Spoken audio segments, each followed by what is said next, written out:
17 de junio de 2010, madrugada, prisión estatal de Utah. El aire dentro de la celda 12 estaba inmóvil. No se oían voces, no había movimiento. Solo el zumbido bajo de las luces y el tic-tac de un reloj al que nadie se atrevía a mirar. Ronnie Lee Gardner estaba despierto, pero no estaba inquieto. No estaba enojado. Estaba tranquilo, distante. Como si el peso de lo que iba a suceder ya se hubiera asentado sobre él hacía mucho tiempo. Tenía 49 años. Había pasado la mayor parte de su vida tras las rejas. En un centro de menores a los 10. En prisión de adultos a los 14. Pasaron los años. Cambiaban las celdas. Pero el ciclo nunca lo hizo. Esa mañana, el mundo exterior observaba. Las cámaras rodeaban las puertas. Manifestantes se congregaban con pancartas. Y en algún lugar dentro de esa tormenta, Gardner esperaba por algo que no ocurría en Utah desde hacía casi una generación. Él mismo lo había elegido, el pelotón de fusilamiento. No era un acto de desafío, decía, solo una preferencia. Preferiría morir de viejo, su señoría. Le dijo al juez. Pero si eso no es posible, entonces el pelotón. La sala se quedó en silencio cuando lo dijo, pero Gardner no se inmutó. Nunca se retractó. Sus abogados lo intentaron. Alegaron trauma, adicción, daño cerebral, una infancia rota. Presentaron mociones, solicitaron suspensiones, calificaron el método como inhumano, pero la Corte Suprema de Utah no se detuvo. No esta vez. Dentro de la celda 12, Gardner rechazó los sedantes, no rezó, casi no habló, solo se quedó quieto, esperando el final de una historia que había comenzado décadas atrás. Porque para entender por qué Gardner estaba allí, porque su caso acaparó titulares, reabrió heridas antiguas y llevó al límite al sistema judicial. Hay que volver atrás, antes del silencio, antes de la sentencia, antes del disparo, volver al principio. Ronnie Lee Gardner nació el 16 de enero de 1961, el menor de 7 hijos en un hogar fracturado que ya se venía abajo. Su madre, Ruth, estaba abrumada. Su padre, Dan, bebedor empedernido y emocionalmente ausente, ya había empezado a desaparecer. Primero emocionalmente, luego físicamente, dejando a Ronnie con el peso de un apellido roto. 18 meses después legó la fractura final. Ruth y Dan se divorciaron. Y entonces, una escena que marcaría el inicio de la vida de Gardner. 6 meses después de la separación, Ronnie fue encontrado solo, desnutrido, vagando por las calles frías con nada más que un panal. Un niño pequeño, sin supervisión, sin identidad. Los servicios sociales lo tomaron bajo custodia. Presentaron una petición por negligencia grave. Pero no duró mucho. Gardner fue devuelto a su madre. El daño, sin embargo, fue permanente. Dan Gardner nunca vio realmente a Ronnie como su hijo. De hecho, se lo decía con frecuencia, plantando una semilla oscura de duda en la mente del niño. «Tú no eres mío», repetía Dan a lo largo de los años. Y para Ronnie, esas palabras no solo dolían, lo definieron, crearon un vacío que nunca dejó de intentar llenar. Mientras el hogar se hundía en el caos, una de las hermanas mayores de Gardner tomó el control. Crió a Ronnie, al menos en nombre. Pero ese periodo también estuvo marcado por una oscuridad indescriptible. Años después, Ronnie revelaría que había sido víctima de abusos por parte de varios hermanos. A veces, él y su hermana Bonnie huían juntos, durmiendo en campamentos de indigentes, escondiéndose del mundo en lugares que ningún niño debería conocer. A los 10 años, Ronnie ya era adicto, al alcohol, a las drogas, a cualquier forma de escape. Había comenzado a robar. Las autoridades se dieron cuenta. Él y su hermano Randy fueron arrestados por robar botas vaqueras. Fueron enviados a un centro de menores. Pero Dan solo fue por uno de sus hijos. Cuando llegó el momento de recogerlos, Dan fue por Randy y dejó atrás a Ronnie. No ocultó la razón. Seguía sin creer que Ronnie fuera suyo. Y ese rechazo, ese abandono final, se quedó con Ronnie. Para 1968, Ruth se volvió a casar. Su nuevo esposo, Bill Lucas, tenía su propio pasado criminal. Acababa de salir de prisión en Wyoming. Gardner lo admiraba, lo veía como un modelo a seguir. Tal vez por fin alguien que no lo vea como un error. Pero Bill no era el salvador que Ronnie necesitaba. Era otra cosa completamente distinta. Lucas usó a los niños, sus hijastros, como herramientas. Ronnie incluido. Vigilantes durante robos. Cómplices silenciosos de delitos menores. Gardner aprendió a quebrantar la ley antes de aprender a terminar la escuela. En su adolescencia temprana, Gardner ya había sido internado repetidamente. Centros de menores, instituciones estatales, y eventualmente una reclusión involuntaria en el Hospital Estatal de Utah en Provo. Era pequeño para su edad, vulnerable, pero se negaba a ser víctima de nadie. Era un pequeño bastardo desagradable. admitió alguna vez. Tenía que pelear, para sobrevivir, para ser visto. Y para entonces la oscuridad ya no solo seguía a Ronnie Lee Gardner. Estaba dentro de él, echando raíces, preparándose para los años que vendrían. Escuela Industrial Estatal de Utah, mediados de los años 70. Ronnie Lee Gardner aún era menor de edad cuando Jack Stott entró en su vida, un hombre mayor, de voz suave, inquietante, ya vinculado con el hermano mayor de Gardner, Randy. La relación comenzó con una transacción. $25 por favores orales en una parada de autobús. Así fue como Stott se introdujo en la familia Gardner. Cuando Ronnie salió de la institución estatal en 1975, no volvió a casa. Se fue a vivir con Stott. Los trabajadores sociales tomaron nota. Había hombres en la casa que se vestían de mujer, y el ambiente no parecía adecuado. Pero eso no detuvo al sistema. Stott fue aprobado, oficialmente convertido en padre de acogida de Gardner y su hermano. Lo que sucedió dentro de esa casa permanecería enterrado durante años.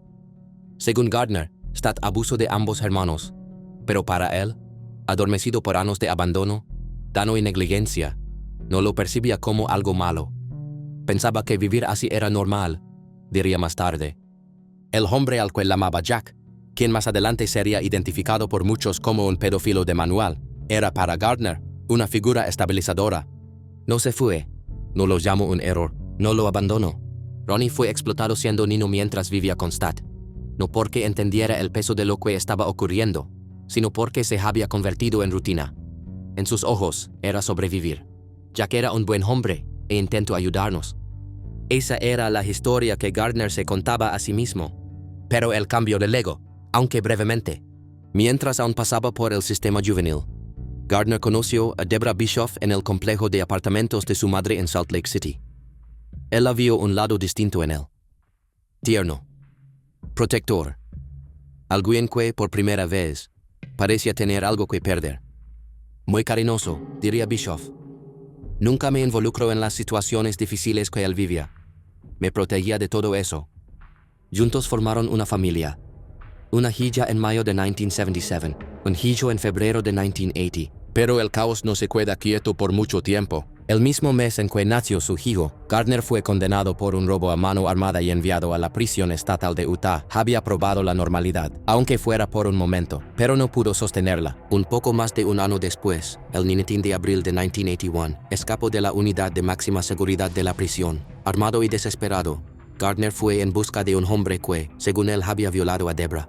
Durante el enfrentamiento, recibió un disparo en el cuello. Pronto estaba de nuevo tras las rejas.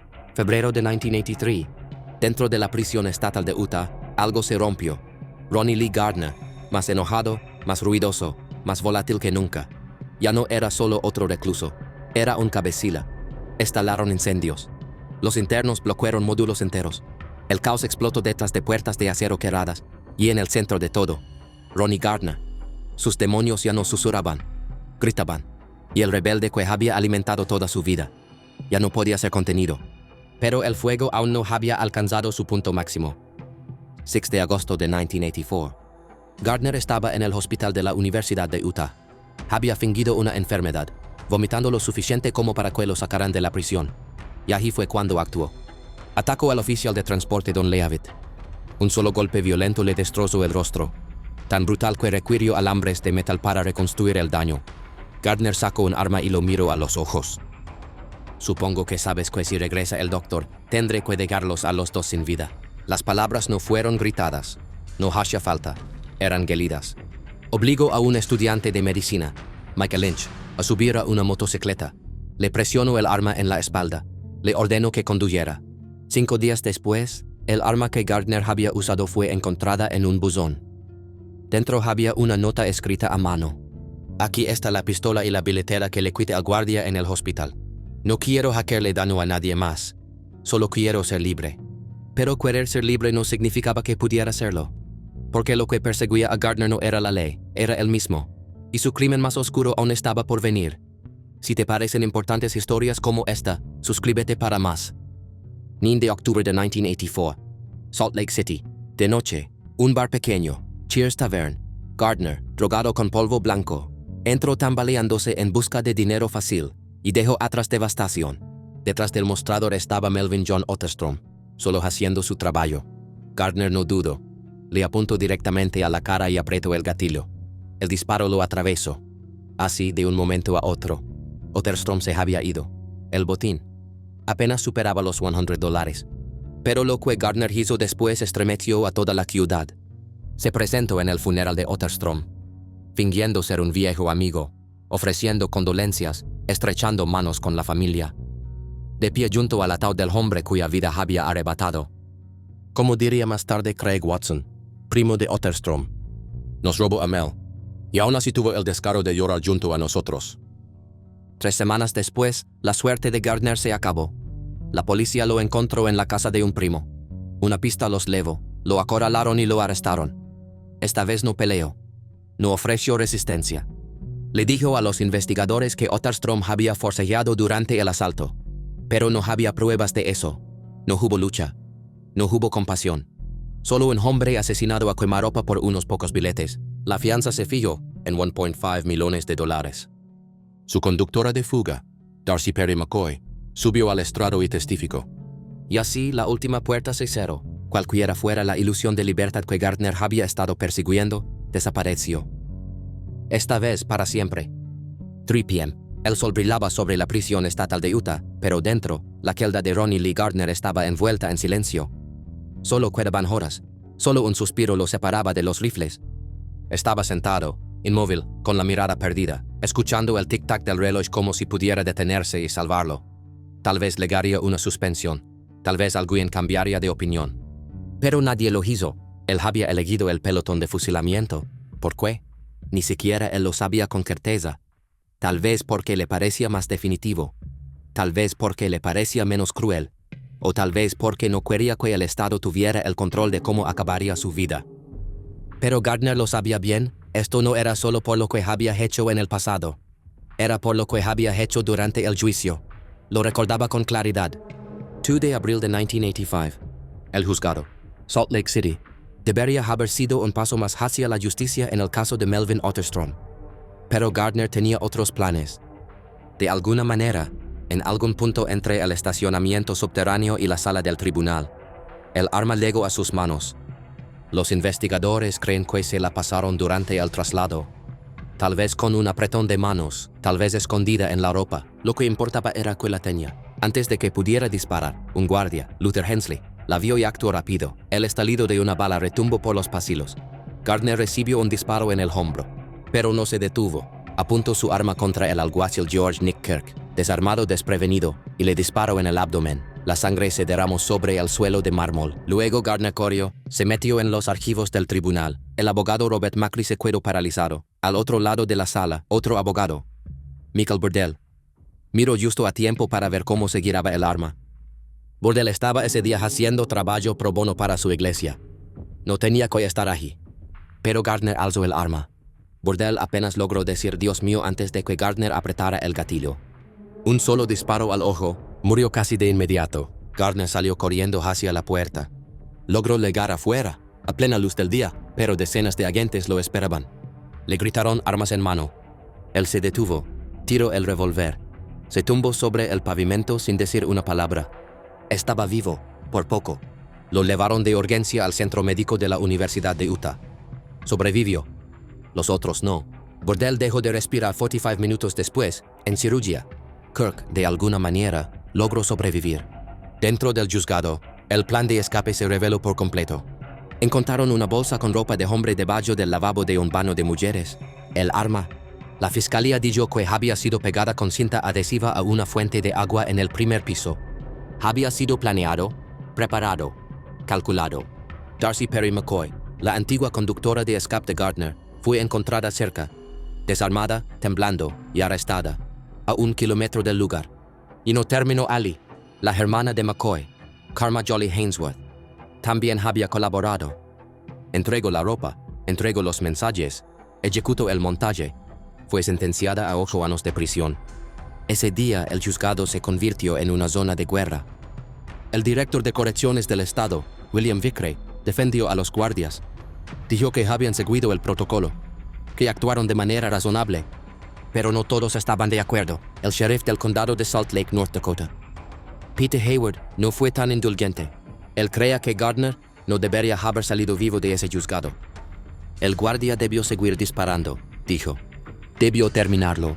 El caos pudo haber acabado allí mismo, pero no lo hizo. Una revisión posterior reveló por qué. Los guardias no dudaron por compasión.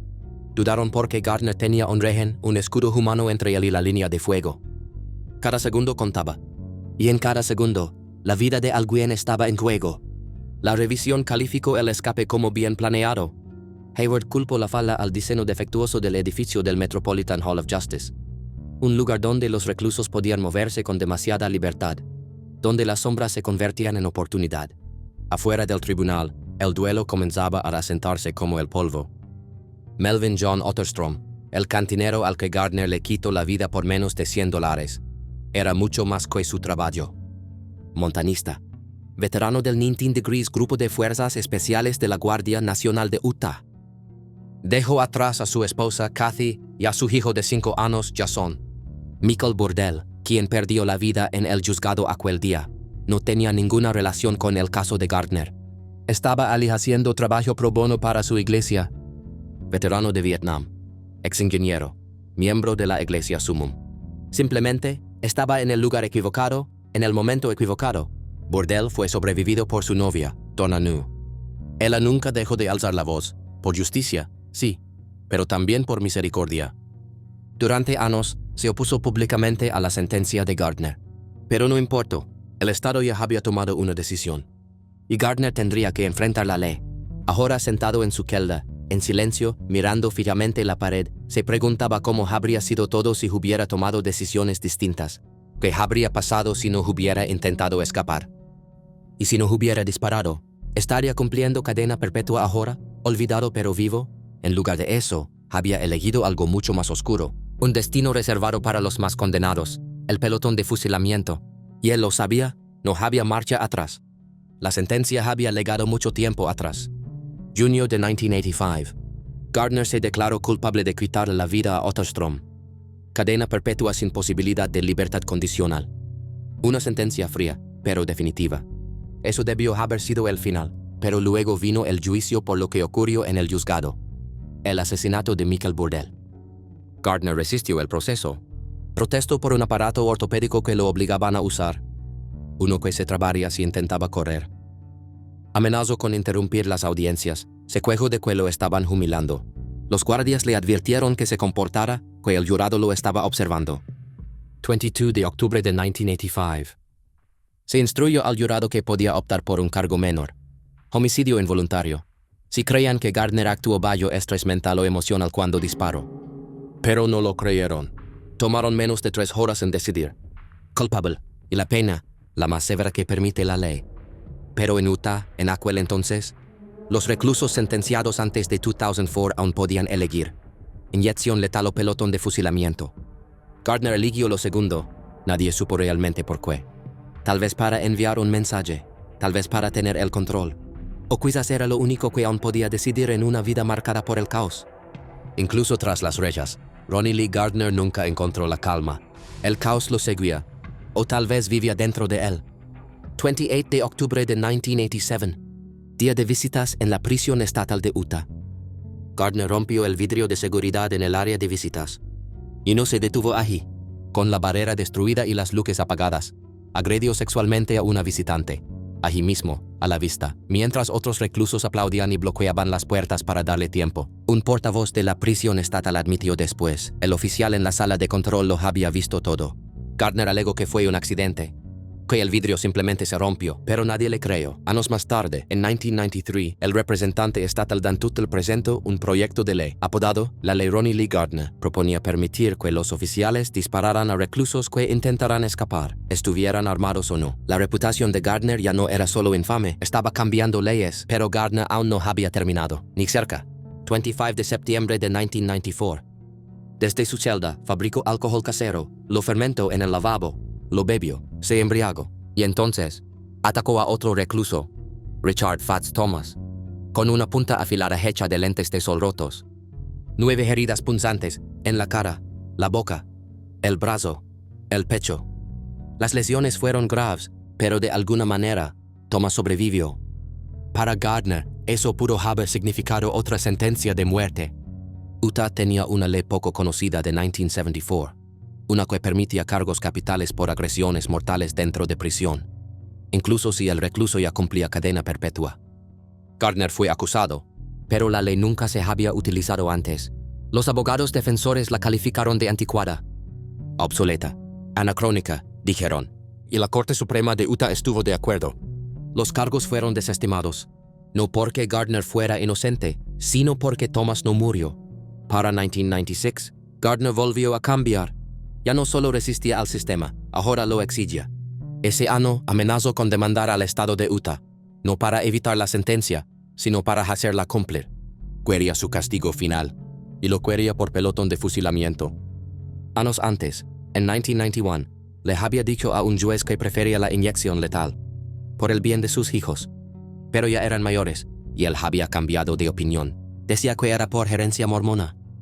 Pero había más que eso. Gardner creía que el Estado quería eliminar el pelotón de fusilamiento para mejorar su imagen, especialmente antes de los Juegos Olímpicos de Invierno de 2002. Él no quería formar parte de eso. No quería que su vida terminara en silencio, con una agulla. Me gusta el pelotón de fusilamiento, dijo. Es mucho más fácil, y no hay errores. Pero incluso mientras exigía que se ejecutara su sentencia, Gardner seguía presentando apelaciones. Una tras otra, esperanza y resistencia chocando dentro de él. En 2007, la jueza federal Tena Campbell rechazó su alegato de que sus abogados lo habían fallado. En concreto, que no pudieron probar que no tuvo intención de matar. La Corte de Apelaciones tampoco titubeó. El 8 de marzo de 2010, el Tribunal del 10º Circuito rechazó su última moción. Gardner intentó, más de una vez, abandonar la lucha legal, detener el proceso, pero cada vez, sus abogados lo convencían de seguir. Hasta que luego el 23 de abril de 2010, el juez estatal Robin Reese firmó la orden final de ejecución. Ya había fecha, 18 de junio de 2010. 10 de junio de 2010, 8 días antes de que el Estado acabara con su vida. Ronnie Lee Gardner se sentó en silencio mientras su equipo de defensa hacía un último intento. Una audiencia de conmutación destinada a pedir misericordia, a cambiar el pelotón de fusilamiento por cadena perpetua sin libertad condicional. Y aunque la fecha ya estaba fijada, y el reloj sonaba más fuerte con cada hora que pasaba, los abogados de Gardner no se habían rendido. Aún no. Dentro de esa sala, pintaron el retrato de una vida rota mucho antes de sostener un arma. Un neurólogo argumentó que Gardner contrajo meningitis cuando tenía solo 4 años y que eso pudo haber dañado su cerebro de forma permanente. Hablaron de traumatismos craneales, de deterioro neurológico, de veneno. Gardner había inhalado gas y pegamento cuando era niño. Jugaba con mercurio robado de medidores de gas, una idea de negocio de su padrastro. No fueron simples malas decisiones, dijeron sus abogados. Fueron años formativos pasados entre tóxicos. Una exposición química que pudo haber deformado su juicio, su autocontrol, su capacidad de razonar. Y había algo más, algo legal. 3 de los jurados originales, los mismos que votaron por enviarlo al corredor de la muerte, presentaron declaraciones juradas. Si la cadena perpetua sin libertad condicional hubiera sido una opción en 1985, dijeron, ellos la habrían elegido. Esa sentencia no existía en Utah hasta 1992. Sus manos, como las del sistema, estaban atadas. Gardner habló ese día, no con furia, ni con desafío, sino con súplica. Dijo que había cambiado, que décadas tras las rejas habían suavizado al rebelde y formado al hombre. Ahora era mentor de jóvenes reclusos. Quería fundar una granja orgánica en el condado de Box Elder. 160 acres. Un nuevo comienzo para chicos que no tenían ninguno. En sus propias palabras, puedo hacer mucho bien. Primero que todo, soy un buen ejemplo. No hay mejor ejemplo en este estado de lo que no se debe hacer. Pero la fiscalía ya había escuchado suficiente. Cuando terminó la audiencia, la Junta de Indultos y Libertad Condicional de Utah no dudó. Negaron el indulto. El veredicto del jurado. Concluyeron. No fue inapropiado. Afuera de la prisión, las protestas ya habían comenzado. El grupo Utahans for Alternatives to the Death Penalty organizó una manifestación en el Capitolio del Estado. La familia de Gardner estuvo presente, rodeada de activistas, abogados de derechos humanos y el representante estatal Brian King, quien prometió luchar por la abolición de la pena de muerte. Incluso la familia de Michael Bodell, el hombre que perdió la vida en el juzgado en 1985. se unió a la oposición. Burdell era pacifista, un hombre de paz.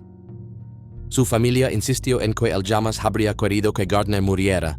Dijeron que quitarle la vida solo deshonraría sus creencias. Aún así, no fue suficiente. 17 de junio de 2010, 8 p.m. prisión estatal de Utah. El aire en la celda de Ronnie Lee Gardner ya se sentía denso. Caminaba de un lado a otro, inquieto, con movimientos torpes, como algo enjaulado que por fin sentía el final cerca. Tenía la garganta seca, desde hacía horas, quizás días. No saliva, no palabras, no comidas. Gardner había elegido ayunar durante 48 horas. No pidió un filete de último momento, ni una hamburguesa, ni siquiera hizo una solicitud final escrita con rebeldía. Su última comida fue 3 días antes. Filete, cola de langosta, pastel de manzana, helado de vainilla y 7-Up. Después, vio la trilogía de El Señor de los Anillos.